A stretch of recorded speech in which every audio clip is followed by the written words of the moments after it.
Des remorques chargées de blé, d'autres de pois ou de févrole.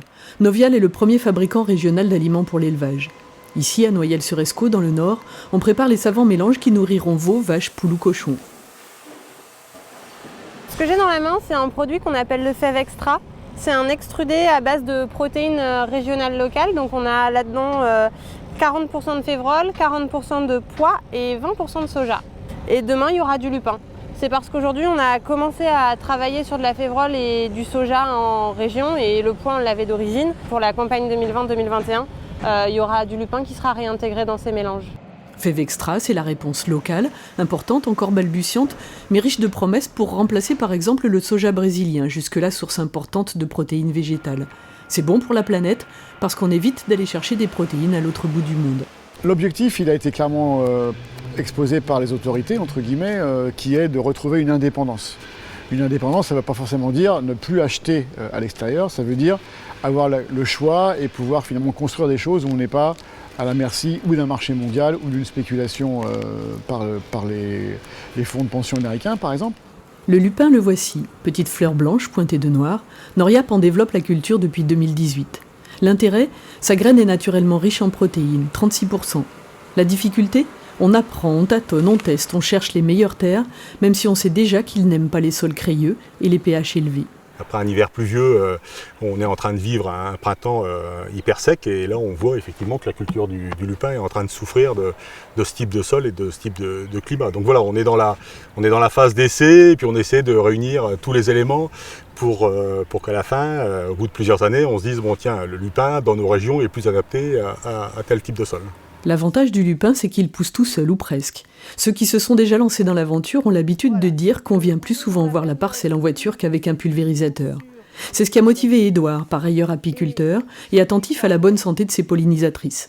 Accompagné dans cette première expérience par Renée, technicienne Noriap. La difficulté de la culture, c'est le désherbage.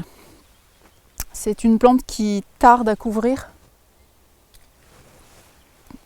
Une fois qu'elle est semée, elle met quand même assez longtemps à se développer. Et il y a très peu de produits homologués sur la culture. La même parcelle, un jour de septembre, 5 mois après le semis, la moissonneuse est en route. Pas plus compliqué à manier que pour du blé. Mauvaise surprise, les kénopodes ont envahi la parcelle. Et pourtant, la récolte n'est pas si mauvaise. Ah ouais! Ah ouais! Nous voilà à Petittville, dans les boucles de la Seine, à quelques dizaines de kilomètres du Havre.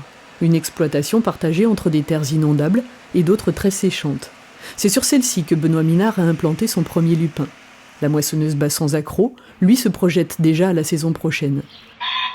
Comme les autres légumineuses, pois, févrole ou soja, le lupin fixe remarquablement bien l'azote de l'air. Alors l'idée bilan carbone, oui, mais il y a aussi une idée économique, forcément. Sur le blé qui va suivre, on peut prétendre mettre environ 10 à 15 points d'unité d'azote en moins. Si je le compte à environ 60 centimes de l'unité, je vous laisse faire le calcul. Et comme Benoît aime bien les maths, on poursuit le calcul. Il évalue le coût de production de son blé à 650 € à l'hectare, celui du lupin 350. Le lupin fait l'objet d'un contrat passé avec Noriap avant le semis, alors sitôt la remorque déposée au silo, il en connaît la rentabilité. 2 tonnes 940 de lupin à l'hectare. Autrement dit, si j'avais fait un blé, j'aurais pas fait une aussi grande marge entre guillemets. Ça donne envie d'en refaire. Benoît a l'habitude de dire qu'en agriculture, il vaut mieux regarder devant que derrière. Sur une autre parcelle, il a planté du soja. Dans cette diversification, il trouve son compte et contribue à sa mesure à relocaliser l'approvisionnement en protéines végétales.